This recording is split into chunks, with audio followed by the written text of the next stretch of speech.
चलिए आज बताती हूँ मैंने फर्स्ट वीडियो में क्या क्या गलती की थी और आज हम लोग सीखेंगे पतला कम हेयर में मरमेड हेयर स्टाइल कैसे बनाते हैं। तो यहाँ मैं अपना बैकग्राउंड रेडी कर रही हूँ और मैंने फर्स्ट वीडियो में गलती क्या की थी, मेरा बैकग्राउंड भी डार्क था और मेरी मॉडल का ड्रेस भी डार्क था और उसका हेयर भी, तो सब कुछ बहुत डार्क हो गया था। तो मैंने सोचा कि अब मुझे बैकग्राउंड चेंज करना चाहिए। मैंने सोचा कि मैं लाइट बैकग्राउंड में वीडियो बनाऊंगी, तो यहाँ पे मैं ये पिंक वॉल में यहाँ पे बैठाऊंगी उनको, और आज मैं बिना रिंग लाइट का बनाऊंगी, तो इसलिए मैंने यहाँ पे एक लाइट लगा लिया है। तो कुछ इस तरीके से मेरा बैकग्राउंड दिख रहा है। और मैंने दूसरी गलती ये की थी कि मुझे फ़ोन सीधा नहीं पकड़ना था, मुझे फ़ोन इस एंगल में पकड़ना था ताकि मैं इस तरीके से पोस्ट कर पाऊँ। और फिर हम लोग खाने पीने बैठ गए हैं। गाइस फिर से बैकग्राउंड चेंज करना पड़ा मुझे, क्योंकि पिंक वॉल है और पिंक ड्रेस है और मेरे साथ ऐसा ही होता है उल्टा उल्टा। तो मैंने फिर से बैकग्राउंड चेंज की और मैं यहाँ से सारा कुछ हटा रही हूँ और मैंने जो भी कुछ निकाला था मैं वापस से जगह में सेट कर रही हूँ, क्योंकि बाद में वो करने में बहुत प्रॉब्लम हो जाती है, इसलिए मैं उसी टाइम पे कर लेती हूँ। आपका क्लाइंट का हेयर अगर इस तरीके से पतला होता है तो उसमें हम लोग मरमेड हेयर स्टाइल कैसे बनाएंगे, इस टाइप का हेयर को कैसे हैंडल करेंगे, चलिए दिखाती हूँ। ये देखिए यहाँ पे दिख ही रहा होगा इनका हेयर कितना पतला है। तो अब हम लोग इसमें मरमेड हेयर स्टाइल बनाएंगे। पहले तो हम लोग सारा हेयर को ऊपर ऐसे अच्छे से गोल गोल घुमाकर सिक्योर करके रख देंगे और यहाँ पे क्लिप लगा देंगे। यहाँ पे हम लोग को सेक्शन क्लिप लगाना है, पर मेरा सेक्शन क्लिप का पैकेट खो गया है, तो इसलिए मैं यहाँ पे जुगाड़ लगा रही हूँ। उसके बाद आज हम लोग ऊपर से क्रिम्पिंग नहीं करेंगे, आज हम लोग हॉरिजॉन्टल सेक्शन निकाल के नीचे नेक लाइन से एक एक लेयर लेके क्रिम्पिंग करना स्टार्ट करेंगे। मेरा ये मशीन बहुत पुराना है, तो मैं भी प्रैक्टिस के लिए यही मशीन यूज़ कर रही हूँ। आप लोग के पास जो मशीन है वो यूज़ करो, या फिर आप लोग अच्छा ब्रांड का नया भी ले सकते हो। अब हम लोग इसको धीरे धीरे पूरे एक लाइन को अच्छे से क्रिम्पिंग करते जाएंगे और क्रिम्पिंग अच्छे से होना चाहिए, वरना हेयर में वॉल्यूम नहीं आएगा। ये देखिए, और यहाँ मेरा बोर्ड टूट गया है, इसकी वजह से मेरा हेयर का मशीन नहीं चल रहा है। कोई बात नहीं, मैं भी हार नहीं मानूंगी, मैं उसी बोर्ड में लगाऊंगी। और उसके बाद मैं आपको बताती हूँ कि ये जो मैंने एक लाइन पूरा क्रिम्पिंग किया है, उसी में ही मैं एक एक करके एक एक लाइन लेकर कर्ल्स करना स्टार्ट कर रही हूँ।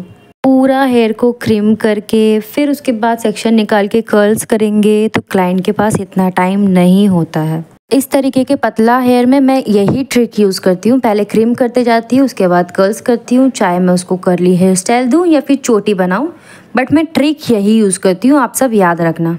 पे मैं फिर से सेकेंड लाइन लेके क्रिम्पिंग कर रही हूँ, कर्ल्स कर रही हूँ, और यहाँ मेरा कर्ल्स खुल गया। ये सब चीज़ें हमारे साथ होती रहती है। अच्छे से कर्ल्स करके यहाँ पे जो सारा हेयर है उसको मैं आगे रख दे रही हूँ, फिर मैं दूसरा लेयर निकाल रही हूँ, फिर उसको वापस से क्रिम्पिंग कर रही हूँ। और एक बात आपको क्लाइंट को ये समझाना है, आप सेम हेयर स्टाइल तो कर दोगे क्योंकि आपको वो आता है, बट आपका हेयर में वो लुक नहीं आएगा जो आप फोटो दिखा रहे हो। बट फिर भी आपका मन है उस तरीके का हेयर करने का, तो हम लोग कोशिश करेंगे आपको उस तरीके का लुक क्रिएट करके देने का। क्लाइंट्स को भी ये समझना बहुत ज़रूरी होता है कि सबका हेयर का डेंसिटी अलग होता है, किसी का पतला होता है, किसी का मोटा होता है, किसी का मीडियम होता है, तो वो पिक्चर से आपका हेयर का लुक कुछ अलग ही दिखने वाला है। पता नहीं मैं जिस दिन भी शूट करती हूँ उस दिन इतना गर्मी क्यों होता है, शायद लाइट की वजह से गर्म हो रहा है घर, या फिर हीट की वजह से भी हो सकता है। मुझे भी बहुत गर्मी लग रही है और मेरे मॉडल को भी बहुत गर्म लग रहा है। यहाँ पे मैंने सारे हेयर को अच्छे से कर्ली कर लिया है और यहाँ मुझे हल्का स्प्रे देना था जो कि मैं भूल गई थी। अब हम लोग दोनों साइड से एक एक लेयर करके हेयर निकालेंगे और बीच वाले हेयर को मोटा रखेंगे, फिर दोनों हेयर को एक साथ जोड़ेंगे और उसमें एक पतला सा गार्डर लगाएंगे। गार्डर को हम लोग को अच्छे से 3 फोल्ड करके अच्छे से लगाना है। पतला हेयर है तो 4 फोल्ड कर सकते हैं। गार्डर अगर टाइट नहीं होगा तो हमारा हेयर लूज़ हो जाएगा। उसके बाद हम लोग हेयर को ऐसे उठाएंगे और उसके अंदर से एक हम लोग दोनों फिंगर डालेंगे, डालकर ये हेयर को ट्विस्ट करके इस तरीके से हम लोग साइड साइड पुल करेंगे।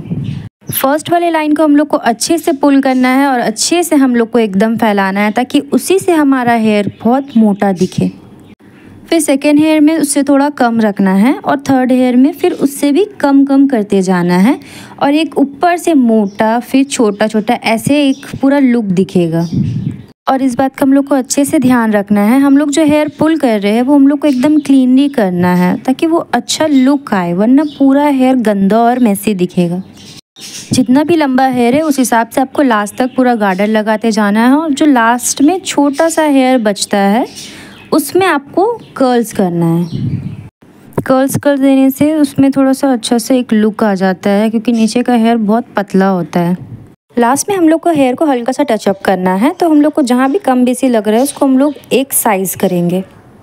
तो यहाँ हो गया हम लोग का पतला कम हेयर में mermaid hair style look complete. अगर ये हेयर ज़्यादा मोटा होता तो लुक और अच्छा आता।